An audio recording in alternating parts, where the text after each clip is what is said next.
Okay. So, Bong, why did you name your new album Trevisay?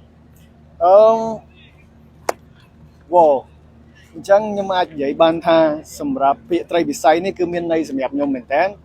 ដោយសារ last few year គឺខ្ញុំ work hard មែនតើសម្រាប់ finish album មួយហ្នឹងហើយខ្ញុំអត់មានចំណងជើងអត់មានឈ្មោះសម្រាប់ album មួយហ្នឹងទេប៉ុន្តែខ្ញុំបានទៅគ្រប់កន្លែងបានទៅ Paris បានទៅអាមេរិកវៀតណាមថៃជប៉ុន everywhere តៃវ៉ាន់ហើយខ្ញុំក៏មានអារម្មណ៍ថា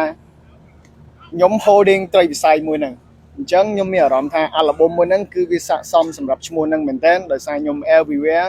ហើយខ្ញុំបានធ្វើ album នៅគ្រប់ទីកន្លែងដូចគ្នាអញ្ចឹងវាជា mistake មួយដែលវាស្រួលយល់ហើយមួយទៀតដែលវាមានន័យសម្រាប់ខ្ញុំខ្លាំងសម្រាប់ពាក្យត្រីវិស័យហ្នឹងគឺវាជួយ push ខ្ញុំមែនតើធ្វើឲ្យខ្ញុំស្វែងរក color របស់ខ្លួនឯងបន្ថែមទៀតហើយវាដូចតនិចនីលកាមួយដែលអត់ចេះកុហកខ្ញុំចឹងវាប្រាប់ខ្ញុំទៅណាទៅណីធ្វើឲ្យខ្ញុំ follow តាមក្តីសម័យរបស់ខ្ញុំហើយ